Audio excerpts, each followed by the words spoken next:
Hey, we are back from Thunderhill, where there's always fun stuff happening, or in this case, a Lemons race. This was our second Thunderhill event of the season, and this one was on the full 5-mile layout, which is the longest track on the Lemons schedule.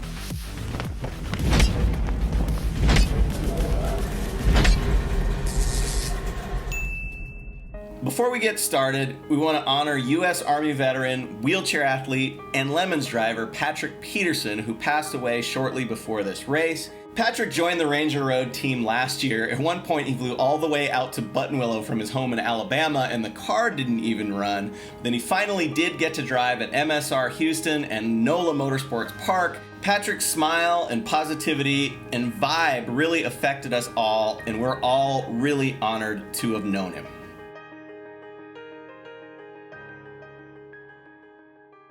You may have noticed that I've got a new co-host today. We've got Thunderhill judge Brian Trainer. Brian is also a Lemons racer, driving only the highest-end racing machines. And he was a part of a great judging crew at Thunderhill along with Jim Bauman and Chris Overzet. And we had these penalties, the first of which, if you're one of those teams that thinks you're an exceptional race car driving group and you don't make any mistakes, but it's those darn tires that let you down, we had the penalty just for you with the take your tires to watch the race penalty.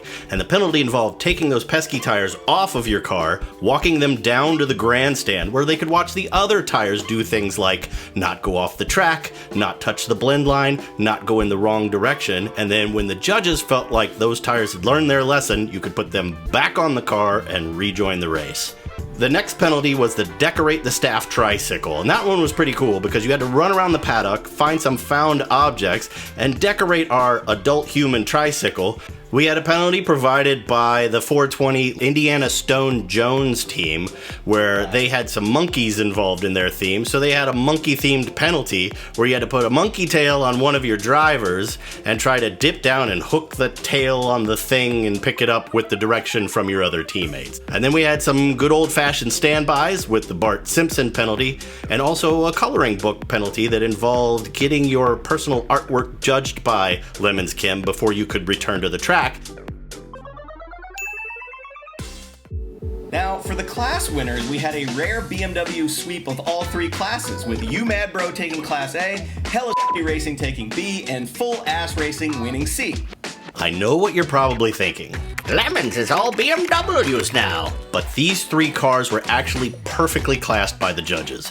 You Mad Bro had a very fast and well-prepped E36. Yeah, and Hella has a stock 4-banger 318 Ti. It was actually one of 3 318 Ti's in the field and was probably the least modified of all three, and it finished 6th overall despite having something like the 60th fastest lap time. And Full Ass Racing has a humongous, overcomplicated 7 Series with an automatic. So, what is all of this shit? If that isn't Class A, B, and C, I don't know what is. Now, if you watched the last Thunderhill wrap-up video from earlier this year, you know the story of Erica Snow, the student from Sierra College's welding program who went around at the last Thunderhill volunteering to weld basically everyone's Lemons cars back together. And after that race, Erica went back to Sierra College to find that she was given a special grant from the school for her work at the Lemons race, which she used to replace all her worn-out protective gear. And the wife of the California governor, during a visit to Sierra College, mentioned that she had watched the Lemons video and wanted to meet Erica in person, which she did. So for this race, Erica was back, this time with a whole crew of Sierra College welders. Shout out, obviously, to Erica, but also to Alita, Neha, Sean, MJ, and Kevin. They wound up welding stuff for over 20 teams, including stuff that was critical for those teams to pass tech. So, naturally, seeing how helpful they were, we took advantage of them and make them work for us for free. It's the American way. We had a bunch of rookie teams and rookie drivers, including Last and Furious in their 2002 BMW. We had Bad Hair Day and their 79 Rabbit. We had Team GDX Racing in their 77 Buick Skylark. And there was Beta Tauri in their 95 Civic. It was all rookies but one. We had San Fran Disco in their 86 Porsche 944 with a rookie driver. This team had a girlfriend of a longtime Lemons driver in her first event. She's been coming to Lemons races for a while and finally said, "Why am I not doing this?" Some of you viewers should be asking yourself the same thing. And then there was this rookie team, Team MacGuffin, in their Nissan 300ZX. They had one driver who was 6'5" and did not meet the minimum roll cage clearance from helmet to roll cage bar. You know, to be fair, maybe a 300ZX isn't the best choice for someone who is the same height as champion NBA small forward Kentavious Caldwell-Pope, but Sierra College was able to modify the upper structure on that cage so that everyone could drive, including him. And lastly, there was the mostly rookie team of SQL Injection Racing, who were driving the rare Chrysler PT3RS. Talk about a legend of motorsports. Lighter, more dynamic, even more unique. A car that gives you everything. All it demands is respect. Our favorite brass section was back. This, of course, is Team No Par in their Dodge Colt. They had an engine swap in that Colt. Unfortunately, that engine was bolted to a transmission that gave them all kinds of problems throughout the weekend. It got to the point that they were placing wagers with their pit rivals on whether they'd make it back on track. And if there's one thing I know about racing from doing this for a long time, you always put your money on the Mitsubishi. Well, okay. Electric Turtle was back with their 2018 Chevy Bolt. If you recall the last Thunderhill wrap-up video, this Bolt, which is stock down to the AC and the Apple CarPlay, shattered the existing Lemons EV distance record despite having to drive down the street to Walmart to charge. Since then, a much faster EV challenged the record at this year's NOLA race, but came up short. And here at Thunderhill, the Bolt was back, where it reset its own EV record by over 100 miles. So how do they manage this? Well, you may be thinking that Thunderhill has upgraded its on-site EV charging infrastructure, like many tracks have. And they did, but the universal charger on site is still pretty slow, and the new Tesla superchargers, they're for Teslas only. But this is a Lemons team, they're resourceful. One of their team drivers has a Rivian, and apparently, Rivian owners are given an adapter that allows them to use Tesla superchargers. But then, for some reason, the Thunderhill Tesla stations weren't showing up on the app, and then they enlisted the help of other Lemons drivers who happen to be Tesla engineers. They couldn't figure it out. So, Electric Turtle reverted to the tried and true method of driving down the street to Walmart to charge.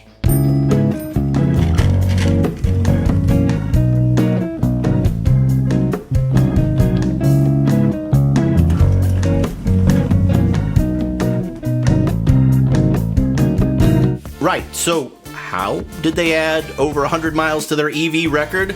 By driving slower, having the pit crew monitor the battery and advise the driver on pace, and most importantly, applying the universally helpful Lemons techniques of faster pit stops and fewer black flags. Well done. Alright, among the cars that lost to a stock Chevy Bolt with AC and Apple CarPlay that had to drive down the street to Walmart to charge was Bernal Dad's extra super cheaty diesel-powered E36 M3 race car, which despite losing to the Chevy Bolt, was by far the fastest thing on track that had no chance of losing the race to any of these others.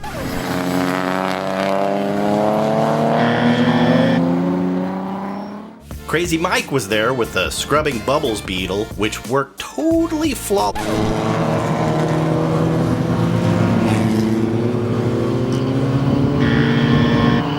And then there was the 79 RX-7 of the Sake Bombers, and like most RX-7s in Lemons, it ran perfectly and did not drive us crazy with its terrible rotor.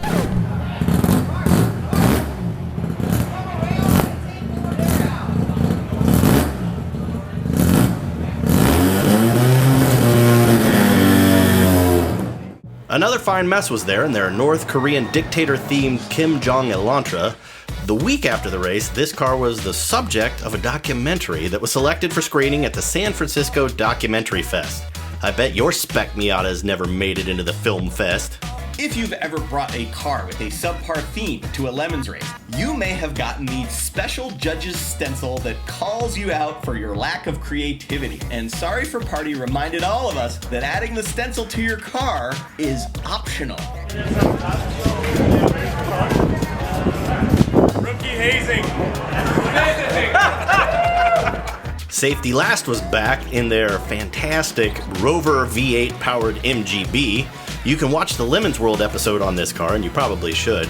Now, this team knows that negotiating with the judges for preferred class and penalty laps can be an inexact science, but they successfully were able to use irrefutable math to support their cause.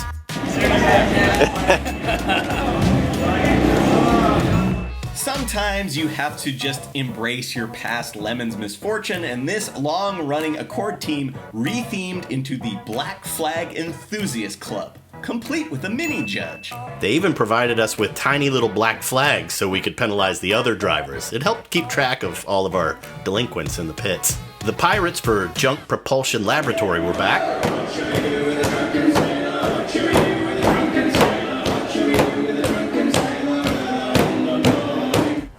Cray Crazola were returning for their second race in their Toyota Corolla. They made their debut last year at Sonoma. And at that race, they had this 86 Corolla with a completely stock 4AC engine, which made maybe 80 horsepower on a good day. They didn't have enough power to crash on the first lap. They didn't have enough power to crash. They didn't have enough power. So naturally, for this race, they replaced the 80 horsepower 4AC with a 20 valve blacktop 4AGE with roughly double the horsepower, and amazingly, this caused 0 problems. Yes, well. No, actually, they immediately rolled over on the test day.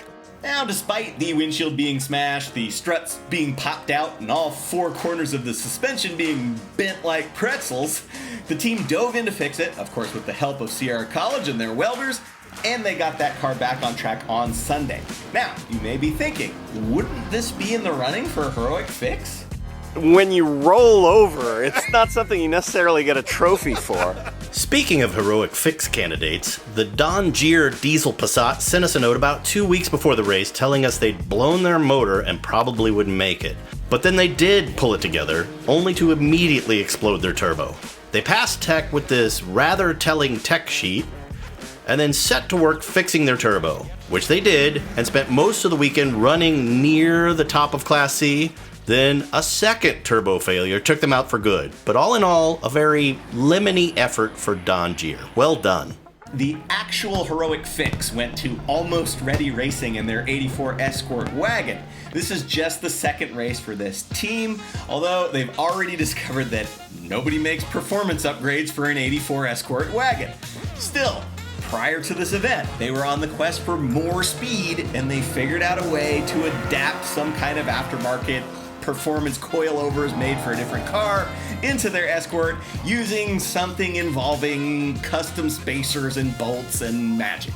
Well, one of those spacers immediately came loose, sliding down their axle and shearing the CV joint, which is when they learned the other thing about 84 Escort wagons, which is the nearest O'Reilly's that has replacement parts ain't gonna be close. So they drove about 300 miles round trip to get a replacement axle, raced for a few laps, and exploded a passenger side hub. Now, if you're thinking, oh man, they'll have to drive another 300 miles to get that, the team said, ha, we're smarter than that. We have a spare hub right here. And then they held up the replacement hub, which was for the driver's side, which of course is different. Then they drove another 300 miles round trip to get the correct hub. Ultimately, they did more mileage off the track than most teams did on the track, but it was definitely heroic. I Got Screwed went to the newly Back to the Future themed Team 1.21 Gigawatts and their Volkswagen. Are you telling me you built a time machine? Mark III Volkswagen GTI. So this team's going through safety tech and everything was good except for a wobbly seat mount. And as they were standing there with tech boss John about how to fix that, the car suddenly burst into flames.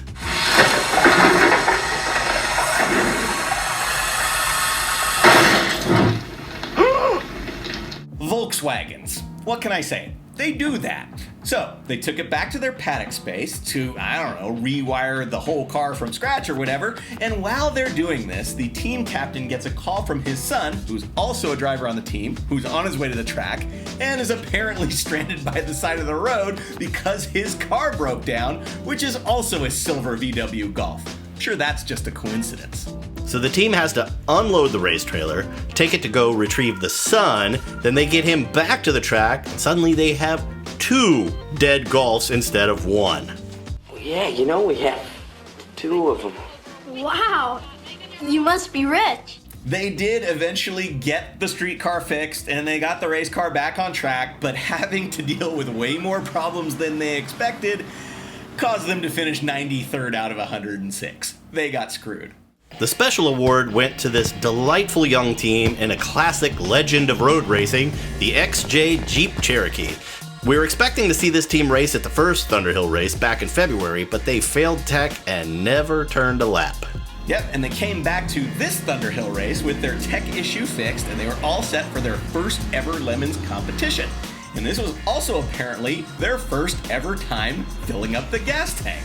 Because when they did that, they discovered that the previous owner, who was a subwoofer enthusiast, had drilled directly into the top of the gas tank while installing speakers. Ooh, that's not good. So then they had to drop the tank, which they couldn't do because of a bunch of hardware that was frozen in place and a cross member or something. So of course they had to turn to Sierra College to help them remove and repair the tank. They're a great team, always had a smile on their faces, and given this trajectory of racing success, we gave them the special award, the Future Potential Lemons Winner in the Year 2037 award. Judge's choice was this spectacular 1941 Ford Coupe from Distilled Racing. YU Rune Classic. This thing's got a 6.0 LS V8 from a Cadillac Escalade, a TR6060 6-speed manual transmission from a CTSV, S10 based front suspension, and a 4-link rear with a Ford 9-inch axle. $500 my ass. So as a Lemons judge, if you see something like a 1941 Ford show up on the sheet, you're thinking to yourself, this is IOE all day long. But instead, it shows up and it's super cheaty and very well built. Well, this guy was more than happy to brag about his stuff. And I thought, hey, he's bragging about it. He knows he's cheating. But it turns out he had worked with our very own John Pagel to do his tech, and John Pagel told him, under no condition do you lie to those judges because they will figure it out. But we still loved the car. It was fantastic. Yeah, here's the thing. If you want to build something cool and weird, and no other racing series on the planet will accept it, and, most importantly, you're nice folks that are in the spirit of Lemons, that are just enjoying building a weird car, then by all means, come on down. This is definitely a project that falls into that category. The team captain saw the bullet holes in this thing, knew it needed to be a race car, and he built it into one. We think that's great. There were various teething issues, including some wonky braking steering thing that led one of the drivers to rack up 3 black flags in 1 lap. For that, we gave them the Bonnie and Clyde squirt gun shootout penalty. But we're definitely looking forward to seeing this thing in the future, especially because it's like a humongous version of Anton's Volvo. Organizer's choice went to People's Republic of Racing, who have discovered an important thing about Lemons. If you bring a Honda instead of, I don't know, a 41 Ford or whatever, you'll have all of this extra time to do fun stuff like car yoga and the late night Honda meet and the Rate My Hoopty car AI system. For this race, they brought the Rate My Hoopty 2.0, which was a much improved AI system. All you do is park your car in front of the computer's webcam, and the AI comes up with its hot take on the car and the owner. Dressed up with the number 67 and looking like it showed up to the wrong kind of track meet, they decided to give it a look that says, I've got a soft spot for astrology and a hard spot for subtlety. The spitting image of Herbie, the love bug, if it had decided to take on a second job as a street sweeper. The majestic automobile you were hoping for is conspicuously absent. This little underdog of the car world screams I have a need for, well, Not speed exactly, more like attention. And since their Honda was still running fine after day one, again, they hosted another Honda meet on Saturday night. Although this race had a smaller Honda roster, and they decided to invite VWs as well. How did they do in the actual race? We don't know. We expect they don't know. And that's what we like. Organizer's choice. Halloween Meets Gasoline won $1,000 for the best theme, was a repeat winner, although this time they had a new Indiana Jones theme. This team has nailed the two most important components of winning an HMG: overall ridiculousness and consistency. They had all of the Indiana Jones touches. They had the idol, they had the boulder chase, they had Molaram, they had the raft they used to escape from the crashing plane, they had chilled monkey brains, they had that thing from that one part where the lady has to reach into the creepy hole to find the lever to open the thing, and they had various cocktails from Club Obi-Wan at the beginning of the Temple of Doom. They kept this up all weekend, and it was a well-deserved Halloween Meets Gasoline.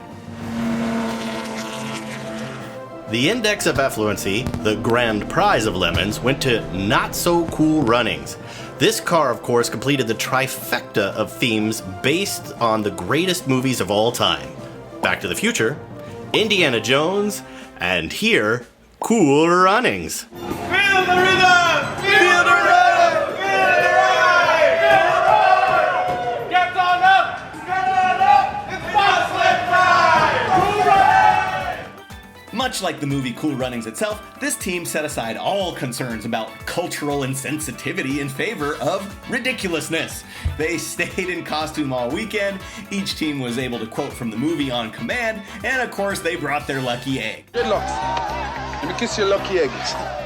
And they applied that luck to every challenge they faced during the race weekend, and they faced a few. First, their 2000 Corolla was eating through brake pads at an alarming rate, and they were stacking up old brake pad backing plates like poker chips. Then, their Lemons optimized 200 treadwear tires gave up the ghost, so they went straight down to the Chevy Bolt EV Race Car Charging Center, aka the Willows Walmart, and got a new set. Turns out the Walmart was out of the usual Yokohamas, Falcons, Hancooks, Dunlops, or really any 200 treadwear performance rubber, so they settled for a set of 185/60/14 waterfalls. Waterfalls. Man has got to do what a man has got to do. And here's Lemons in a nutshell.